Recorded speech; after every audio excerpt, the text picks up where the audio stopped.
안녕하세요. 여러분의 건강을 책임지는 주치의입니다. 지금 화면에 보이는 자료는 산업재해보상보험법상 근골격계 질환에 대해 우리가 반드시 알아야 할 핵심 내용을 담고 있습니다. 진료실에서 환자분들을 만나다 보면 일하다 보니 아픈 건 당연한 것 아니냐고 말씀하시는 분들이 많아 참 안타깝습니다. 하지만 근골격계 질환은 단순히 나이 탓이나 당연한 통증이 아닙니다. 이 교육의 목적은 산업재해를 미리 예방하고 혹시 모를 증상에 신속하게 조기 대응할 수 있는 역량을 키우는 데 있습니다. 우리는 앞으로 약 10분 동안 4가지를 중점적으로 살펴볼 겁니다.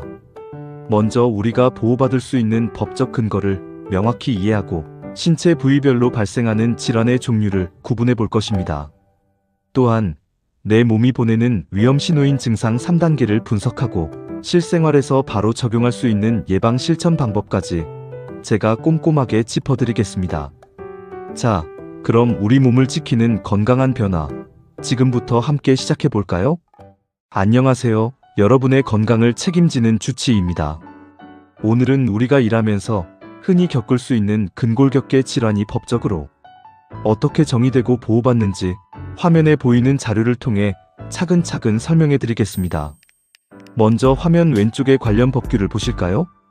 우리 몸을 보호해주는 법적 근거는 산업재해보상보험법 제37조 제1항, 제2호와 동법 시행령 제34조 제3항에 명시되어 있습니다.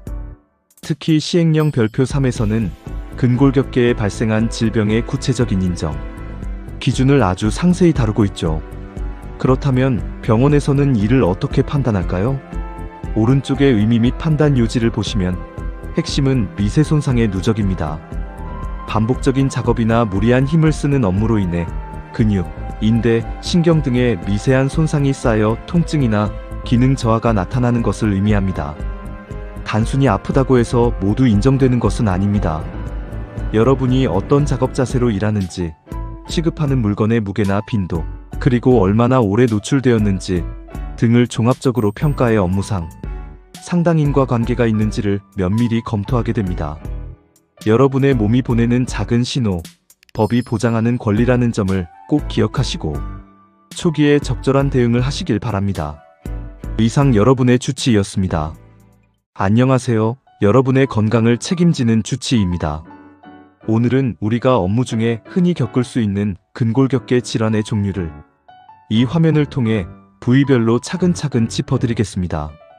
먼저 왼쪽의 상지, 즉 팔 부분을 보실까요? 목과 어깨, 그리고 손목을 포함하는 부위입니다. 진료실에서 자주 뵙는 목 디스크나 어깨의 회전근개 건염, 그리고 손목이 저릿한 수근관 증후군 등이 여기에 해당하죠. 주로 반복적인 수작업이나 컴퓨터 사용이 많은 분들이 주의하셔야 할 질환들입니다. 그 다음 가운데 하지인 다리 부분입니다. 무릎의 반월상 연골 손상이나 아침에 발을 디딜 때 통증이 심한 족저근막염이 대표적입니다. 오래 서 있거나 무거운 짐을 들고 이동하는 작업에서 자주 발생하곤 합니다. 마지막으로 오른쪽의 허리 부분인데요. 허리를 삐끗하는 요부 염좌부터 우리가 흔히 말하는 허리, 디스크인 요추간판 탈출증이 포함됩니다. 이런 질환들은 어느 날 갑자기 생기기보다 미세한 손상이 우리 몸에 차곡차곡 쌓여서 나타나는 결과입니다. 일하다 보면 좀 아플 수도 있지라고 가볍게 넘기지 마세요. 통증은 내 몸이 보내는 구조 신호입니다. 여러분의 소중한 관절과 근육을 지키기 위해 작은 신호에도 귀를 기울이고 초기에 적절한 관리를 받으시길 바랍니다. 아시겠죠? 안녕하세요. 여러분의 건강주치의입니다. 화면을 보시면 근골격계 질환이 우리 몸에서 어떻게 진행되는지 아주 명확하게 3단계로 나누어져 있습니다. 먼저 1단계, 초기 상태를 보실까요? 보통 작업 중에만 좀 뻐근하고 피로감을 느끼다가도 퇴근해서 휴식을 취하거나 하룻밤 푹 자고 나면 증상이 씻은 듯이 사라집니다. 이때는 업무 능력에도 지장이 없다 보니 많은 분이 그냥 좀 피곤해서 그렇겠지 하고 가볍게 넘기시곤 합니다. 하지만 적절한 조치 없이 방치하면 2단계, 중기로 넘어갑니다. 이제는 아침에 일을 시작하자마자 통증이 느껴지고 밤새 통증이 지속되어 수면을 방해받기 시작하죠. 이런 상태가 몇 달간 지속되면서 업무 능력도 눈에 띄게 떨어지게 됩니다. 마지막 3단계는 만성입니다. 이때는 휴식 중에도 계속 고통을 느끼며 하루 종일 통증이 따라다닙니다. 밤에 잠을 이룰 수 없는 것은 물론이고 낮 업무와 평범한 일상생활조차 불가능해지는 아주 위험한 단계입니다. 여러분, 통증은 우리 몸이 보내는 절박한 구조 신호입니다. 1단계의 작은 신호를 절대 무시하지 마세요. 증상이 나타났을 때 조기에 대응하는 것만이 여러분의 소중한 신체 기능을 지키는 가장 확실한 방법입니다. 아시겠죠? 여러분의 건강한 일상을 응원합니다. 안녕하세요. 여러분의 건강을 책임지는 주치의입니다. 근골격계 질환은 이미 발생한 뒤에 치료하는 것보다 미리 막는 예방이 훨씬 중요합니다. 지금 화면에 나오는 예방 수칙들을 제가 하나씩 짚어드리겠습니다. 먼저 왼쪽의 작업 환경과 관리 측면입니다. 단순히 열심히 일하는 것보다 인간공학적으로 일하는 것이 핵심이죠.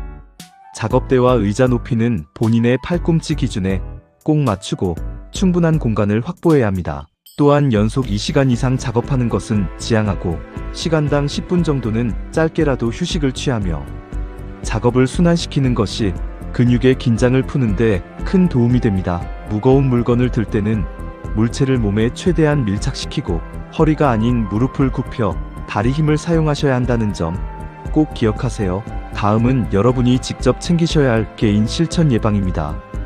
작업 전후는 물론 중간중간 주기적인 스트레칭을 루틴화하여 근육을 이완시켜야 합니다. 평소 코어나 둔근 중심의 근력 운동으로 몸의 지지력을 키우고 앉을 때는 골반을 세우고 의자 깊숙이 앉아 척추에 S- 커브를 유지하는 바른 자세를 지켜주셔야 합니다. 내 몸을 지키는 것은 거창한 것이 아니라 이런 작은 습관들에서 시작됩니다. 오늘부터 저와 함께 하나씩 실천해 보시죠. 여러분의 건강한 일상을 응원합니다. 안녕하세요. 여러분의 건강을 책임지는 주치의입니다. 자, 이제 교육을 마무리하면서 우리가 오늘 꼭 챙겨가야 할 핵심 내용들을 정리해 보겠습니다. 화면의 핵심 요약을 보시면 우리가 앞서 살펴본 법적 인정 기준과 부위별 위험 요소들이 일목요연하게 정리되어 있습니다. 특히 증상 3단계에 따른 조기 대응이 왜 중요한지, 그리고 환경 개선과 개인 예방이 왜 함께 가야 하는지 다시 한번 가슴에 새기셨으면 합니다. 그렇다면 오늘 진료실을 나가면서 바로 실천할 3가지 약속을 해볼까요? 첫째, 50분 작업 후엔 반드시 10분간 휴식하는 루틴을 만드세요.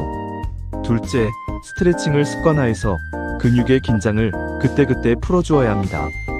셋째, 무거운 중량물은 절대 무리해서 혼자 들지 말고 보조구나 동료와 함께 운반하십시오. 몸 어딘가에 불편함이 느껴진다면 혼자 고민하지 마세요. 화면 하단에 보이듯 사내 안전보건팀이나 근로복지공단이 여러분을 돕기 위해 기다리고 있습니다. 여러분의 건강한 내일을 제가 항상 응원하겠습니다. 감사합니다.